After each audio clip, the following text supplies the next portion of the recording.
Hey there everybody, and welcome to another episode of Nina Williams In Depth. I'm your host, Friendly Tree, and today we're going to talk about Nina's move called Cutthroat.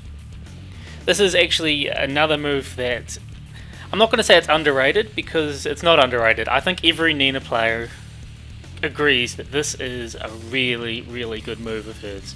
Probably one of her best at the moment, or best in this game.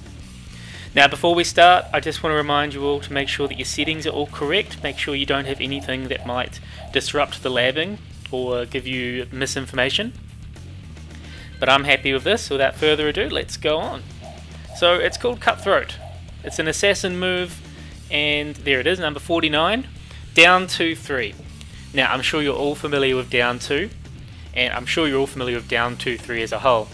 So it's an assassin move, Cutthroat. It sounds pretty deadly, doesn't it? So that's the only link I can make to it. You could argue that it's to do with the second hit, like sort of cutting their throat, or it could be with the animation with the first hit, because she sort of does that sort of. People often call it a dab, but she sort of does that sort of cutthroat movement with her hand, doesn't she? So those are my theories on the origin of the name. But anyway, most people just refer to it as down 2 and down 2-3. So the move looks like this. You can see it's a low then a high. 20 frame start doing 13 damage, followed by a 26 frame with 2 active frames doing 20 damage. So 2 active frames, knocks down on hit and does 20 damage. So we're looking entirely at 33 damage. Now so it's blockable on normal hit, and it also does not jail, meaning the opponent can crouch and launch you for the second hit. So there is risk involved with this. You need to be very careful with throwing it out. That being said, on counter hit, it knocks down, and on counter hit of the second hit, it gives them it stuns for a full combo. You'll notice it knocks them in the less favourable position for Nina, so it's harder for you to do while standing ones from this. But that's okay. The other thing is down 2 on its own, on counter hit, is +5. Unfortunately there's no visual tell. I mean, you can't do it, you can't delay and confirm that it's a counter hit and continue the second hit, and you can't confirm that it's a counter hit to continue with pressure being at +5, such as doing a while standing back 1. But it's still good, it's still good. What else? Let's talk about range. So the first hit down 2 doesn't have the greatest range, but at about range 2.4, 2.35, you're going to get that to hit. So if I go a little bit further, like here, oh, it still works. So 2.45. 2.5 is not going to work. There we go. So let's say about 2.45. So this is about the range you'd be using it at. No further than this. Yeah. The second hit, however, has a lot of range. Not this far, don't worry, but just so you can see, she goes flying forward. So if I remember correctly, I think it's about 3.5 or 3.45. Maybe it's 3.55. Let's try a little bit more. There. Yeah, so we're looking about range 3.6 even. Let's go further. 3.8. Oh, yikes. Okay, I was wrong. Yeah, so let's say about 3.8. And that is scary. For a character that has no range, according to a lot of people, she's got a move that hits from there. She's got a move that hits from there. Move whiffs. Typical, right? Typical. From about here. Come on, guys. Yeah, okay, so it's about 3.75, we're going to say. Which is still insane. Yeah. So that's good, but of course it's not without risk. What else do we need to talk about? Tracking. So the first hit, if we go guard all and then sidestep left, first hit tracks a little bit. No, it tracks sidestep right, doesn't it? It tracks to Nina's left. So if they do a sidestep left, this catches them. And I'm talking about in any real situation. What's another example?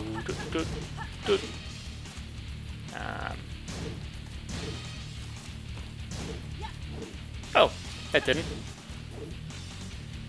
That's interesting, because that's the same frame, it's just the positioning because of forward 2. Okay, either way, it tracks better to that side. If they sidewalk, it'll whiff. Unless you're at some kind of high frame advantage, it'll whiff. Sidestep right, it tracks a bit better this way.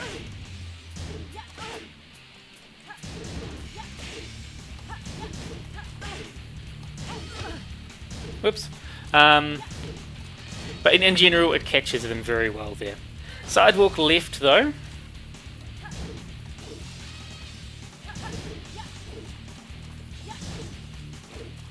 You can see sidewalk left is very effective against this, unless you're at those kind of high frames. Yeah, so keep that in mind. Sidewalk right. This is where it tracks a little bit better. So you could see if they sidewalked before at these kind of frames, they could avoid it, but they can't in this direction. Obviously at higher frames they can't. So the risk here of course is it's a 20 frame startup. Let's just go on to the tracking of the next side. Now the next move, generally you're going to be getting the first hit blocked. I'm going to do this move, and that makes it interesting because it makes it very difficult for them to step into the foreground. So you'll see there you can get the AI to do it, but it's quite slow. So they cannot step this at all into the foreground, which means if they're going to avoid this, they need to sidestep up. Now, if you're on the player one side, they can only really sidestep right, that means. And you know what? This catches them. This catches them sidestep right and sidewalk right. So their only option there is to duck. If we swap sides, now of course it's hard for them to go into the foreground, which is now sidestep right. So, oops. So that's negated, and sidestep left, unfortunately, avoids it. So this is riskier if you're on the player 2 side. But of course, this is a scenario where they can just duck.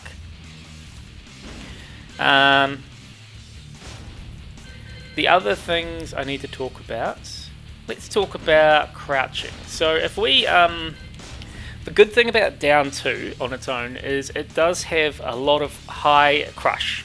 It puts it into a proper crouching state. So the best way for me to demonstrate this is to show you it goes into frame 6. So for example, I'm going to do a jab +8 into forward 2. So that's +8 into a 13 frame, meaning there's a 5 frame gap. If I do this, I'll get hit. But if I then do a jab +8 into forward 3, there's now a 6 frame gap. And I can avoid it. Yeah.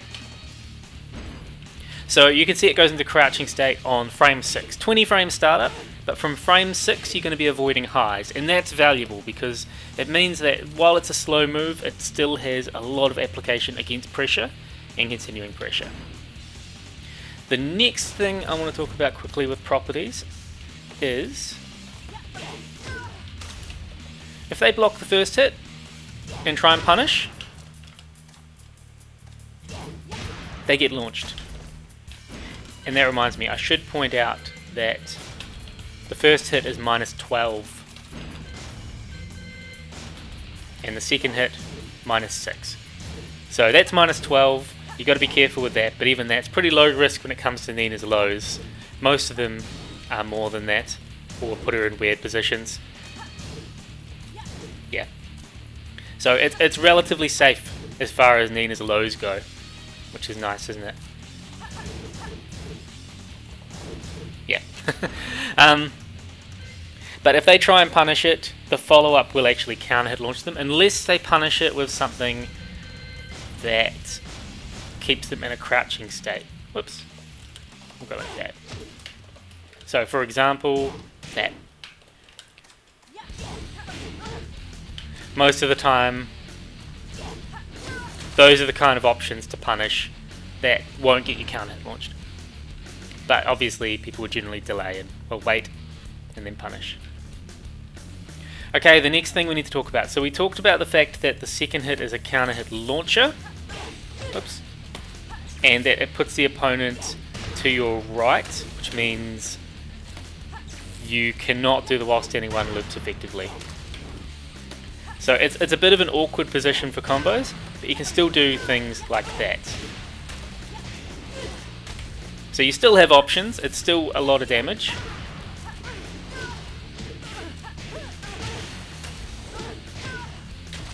But you just need to realise that you're not going to get your sidestep 1 loops as easily. I'm sorry, your while standing 1 loops as easily because of that. The other thing which you saw me demonstrate there is, this is probably one of the main uses of the second hit of this. The second hit causes a tailspin.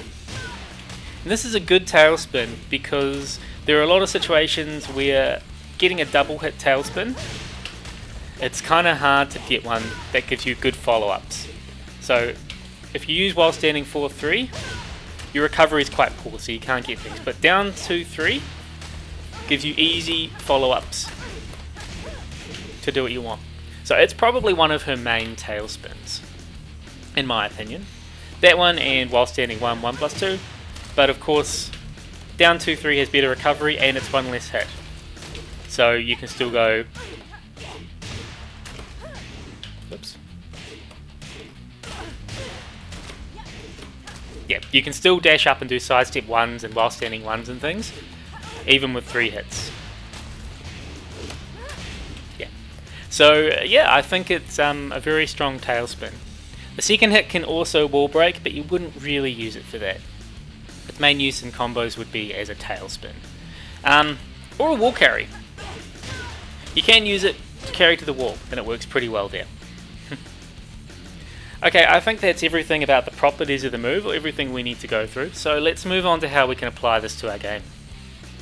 Okay, so how do we use Cutthroat, down 2 and down 2-3 in our gameplay? Hopefully a lot of the properties I demonstrated can kind of tell you how. So, to be honest, because they need to sidewalk, it's a pretty good just tracking tool in general. I'm just talking about down 2 on its own. Down 2, I think, is probably her best pestering low. It may be 20 frame startup, but that's still, it's not like people are going to be low parrying it unless they anticipate the move. And you use it and you get into a pretty dirty mind game in my opinion.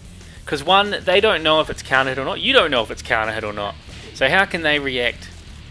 Well, I mean, they should know because they pressed a button, and you can sort of twitch and see if they've pressed a button, but a lot of the time they can be intimidated by that because it may be a situation where you've done that into a while standing back 1, and they've got counter hit for it. Likewise, you can stay crouching and you can bait things. You can see you can do while standing 4.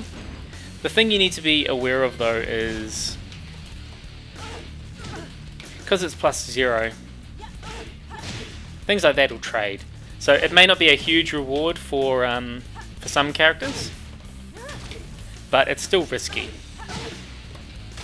Oh, try to do a quarter circle forward 3. Anyway, so yeah, never mind. Anyway, it's a bit of a mind game in itself. So for example, because it's +0, a lot of the time all they can do is a dick jab. If they know that you're doing that, the only thing they can safely do is a dick jab to beat it. But you can of course low parry that dick jab.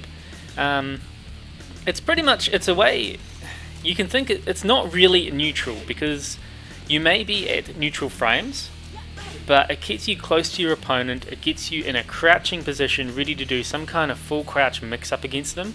And you've got so many tools, and if they're afraid, if they don't know what they can do, you can start using different options. And a lot of the time you can test the water because there's not too much risk involved by doing something like a throw or a down 3, 4, things like that. Even a wipe the floor, there is risk there, but as long as you've figured out how the opponent's going to respect it, or if they're going to challenge it, you can do some pretty scary things here. So I really like this as, I guess, as an approach tool. The other thing, you think about a character, if they're trying to keep you out, they might be using things like a magic 4, fast highs, fast jabs and stuff, and you've suddenly got this low that puts you into a good mind game situation that goes under that stuff. So as long as it's not too telegraphed, as long as you're careful with your timing, it's a good way to start a different layer of Nina's mind game that people don't often talk about. They often talk about the frame advantage, sidestep 1 pressure, the sidestep cancel cheese, things like that, or getting in their face with frame advantage. but really they don't talk about being at neutral frames in a crouching position. Even at minus frames in a crouching position can be pretty scary, but this is godlike. I think it's godlike. As I mentioned before too, if you do notice they're challenging, like if you do that and they do like a magic 4 or something, you can try and bait this move, you can try and anticipate it by doing things like a down 2 that you know they're going to block, and then doing a down 2-3 in the situation. So you can, for example, crouch cancel, down 2, crouch cancel, down 2 is a common option people do. So common that a lot of people will low parry it, but if you delay it slightly, then do down 2-3, they're likely to block and they might try and challenge, and then they'll get counter hit launched. So it has a lot of good comeback potential with that. What about Oki? This is also one of her key moves when it comes to Oki, in my opinion. So if we do any kind of knockdown, down 2 is, I mean, it's not guaranteed, of course, but if I do that, I wake up backward, I still get hit. I tech roll, I still get hit. Either direction. I stand up and block, I block it. But this is one of those situations where I don't have the frames, I can't stand up low parry it. So it's a good way to get that mind game, and against a lot of characters, the best they're going to get is a while standing 4. Obviously you need to choose your matchup here, because characters like Kazumi and Dragunov and Akuma can get a massive punish for -12. So don't be using this all the time in telegraphed situations like that against those characters. I mean, Akuma, if he's got full meter and he's in rage, that's pretty much your entire life gone, isn't it, just from doing one of those. So be careful there. Be very careful. But there's more to this. There's more to this mind game. And I'll demonstrate it. Let's demonstrate it by doing something like a down 2-3, that. So if they wake up and do, so I'm doing a dash down 2. That'll beat anything they do except for a stand-up block. Not even then.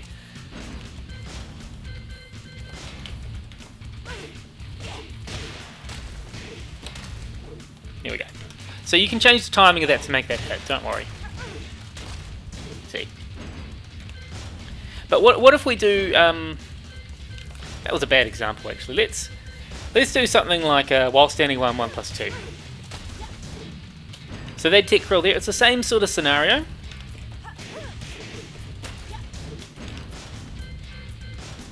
Sorry, we'll kick that off. Wake up backwards. You're going to see it's going to work in every situation here. Or at least the greatest risk is them doing, is them blocking it and getting a 12 frame while standing punish. Whoops. Side roll, it hits grounded by the way. If we do a get up, if we do a get up kick, it's still going to hit. See? And if you see that, you can see the movement. That's one of those situations you can actually confirm it. And if you're too afraid to confirm, you can at least see and go, oh, I'm +5 now, so I've got good pressure. If we do a recovery kick, still beats it. And now what about spring attack? This is probably the most interesting one here. Oops. It whiffs. And this is pretty universal. It does depend on character. But you do down 2, and because of the hitbox, it whiffs. Why do I keep doing that? Depending on the situation, you can be +13 after this too. So you get a free knockdown again. And you know the great thing about that? You've just found a vortex based on spring attack. A nearly zero risk vortex. Obviously they're not going to keep spring attacking, that's just crazy. But you've got a situation where they might think, oh, he's running up and doing a low, this is my chance to do a spring attack. And it doesn't work. And this isn't the only situation. Other situations, it'll beat the spring attack and actually launch.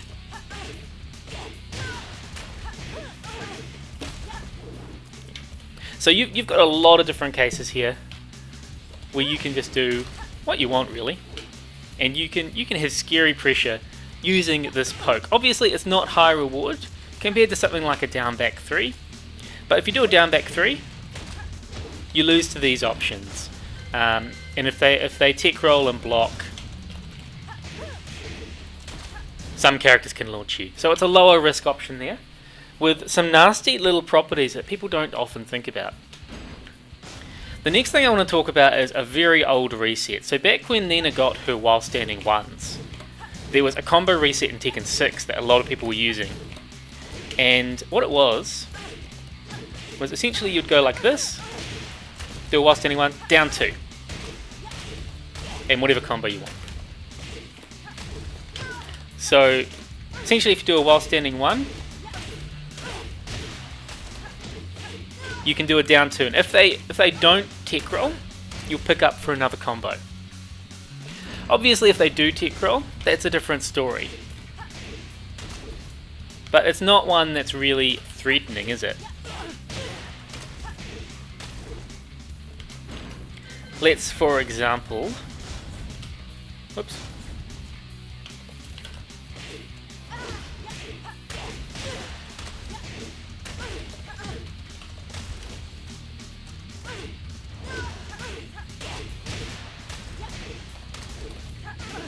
Yeah, so you can block there.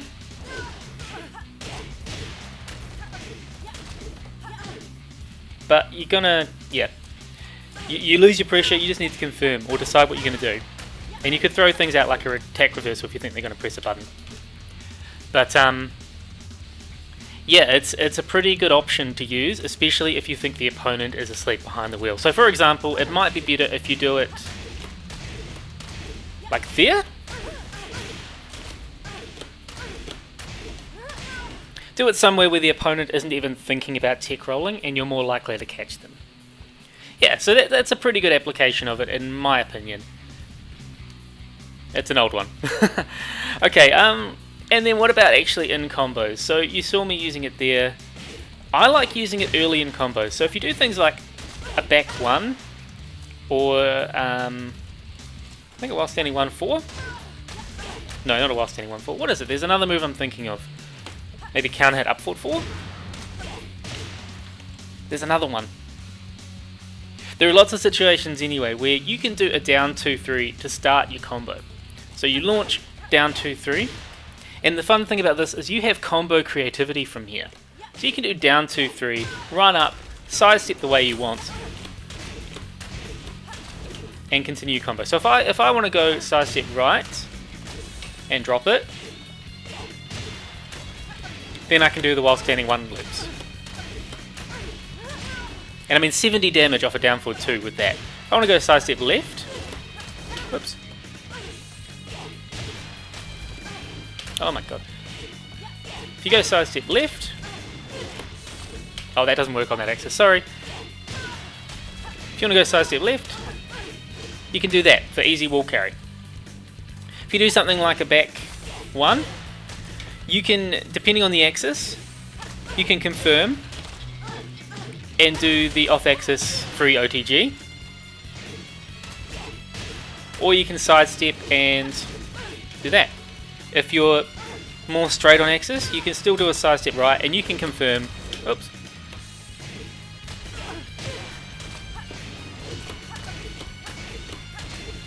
and get while standing 1 loops again. So it's a pretty versatile move for a combo because it gives you that time to align yourself and figure out if you're on the right axis and change it as you want and drop your combos as you want. And then for things like Magic 4, it can be very effective in your different combo routes. So it can be some of the higher damage things, or even like that.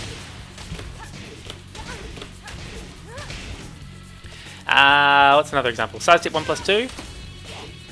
It's the most consistent pickup off that too. Tricky, but consistent. And you can do that same sort of combo and drop it. But yeah, it's very versatile for combos and it's very consistent too. If you're going for low damage things, you can even do this. So if you're going for the down 4-1, it's probably your most consistent option. And you'll notice the pushback on forward 2-1-4 compared to the pushback on down 2-3. So we see 34 damage. Oops. 34 damage and 34 damage. But down 2-3 is easier to link things on. The only situation I'd use forward 2-1-4 instead is near a wall, because forward 2-1-4 gives you a higher splat there, and it's easier to convert for different different combos on the wall. But down 2-3 is a nice consistent option there to help you continue combos. And you've got lots of different options after it too. What else can we talk about with this? Honestly, I think the scariest thing is just down 2 on its own. Down 2 is Nina's key sort of poking, pestering tool. And I love it. I really do love it. I think it's amazing. Everyone needs to use this move more, but I guess it has very similar properties, or a lot of parallels with her down back 3 without the frame advantage attached. But you're crouching and you've got that mind game with the crouching. You just need to figure out how to read your opponent in that situation, or figure out what options they may use. Down 2-3 can catch people very well too. And as you saw before as well, it's a key part of doing these side axis combos.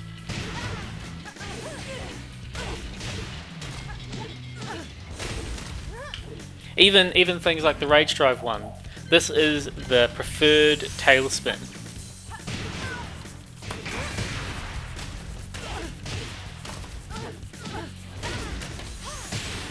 So it's an incredible option. It's an incredible tool, very versatile.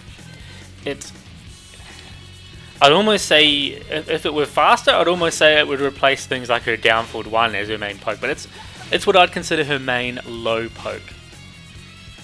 So that's how I'd use it. I'd use it to poke and pester the opponent until they're ducking, and then once they're ducking, you can start throwing out, different options depending on the risk and the speed of what you want to do. Yeah, it's a good poke. Very good poke. And then the versatility in combos and the application in Oki is just terrifying. I think it's incredible. If you could use this as much as possible for Oki. Most people I verse still. This is my go-to because no one really blocks it. They just take the hit most of the time. And if they do block it, big deal, unless you're versing Akuma or Dragunov or Kazumi near a wall, I suppose. But yeah, I think it's such a good move, and I would use it heaps. You can do it from things like a backsway too, so you're sort of doubling up on the high crush. But obviously, if you're backswaying, you've got to be careful with what you do. You're vulnerable to mids during that, especially if you do a backsway into a down 2. But yeah, such a good move, guys. Such a good move. And I think I'm rambling now, so hopefully I've showed enough application of this to help you improve your game. Let's go on to summary. Nina's Cutthroat, or down 2-3, or her down 2 in particular, is probably I would consider it her best low poke in the game. It's got high crush from frame 6, although it's 20 frame startup, which is a bit slow. It's only -12 on block, neutral on hit or +5 on counter hit, but it has an extension which makes it very risky for the opponent to challenge. Even if it's blocked, the follow-up can counter hit launch them if they try and challenge with any move, or any 10 frame move I should say, 10 or 11 or yeah. As long as it does not high crush or high evade. It does 13 damage on the first hit, 20 damage on the second hit. The range isn't amazing, but the range is good for what you want to use it for, as an approach and a pestering tool. The down 2-3 Cutthroat itself, the second hit can counter hit launch for huge comebacks, although it's not on the axis that you want to be for doing while standing 1 loops. It still gives you great opportunities for combos and high damage. It can be used as a tailspin to be used in combos, and it's probably her most versatile tailspin in the game, giving you very good recovery afterwards to follow up with whatever you want. A very common option for me is running up and doing a sidestep 1. This also gives you the time to adjust and realign yourself, or figure out what combo, what follow-up you can perform with Nina, which is very important, as axis is very key for a lot of her combos. I think it's a great pestering and approach tool, like I said, but it also has insane properties for Oki, such as the age-old while standing 1 into down 2 relaunch,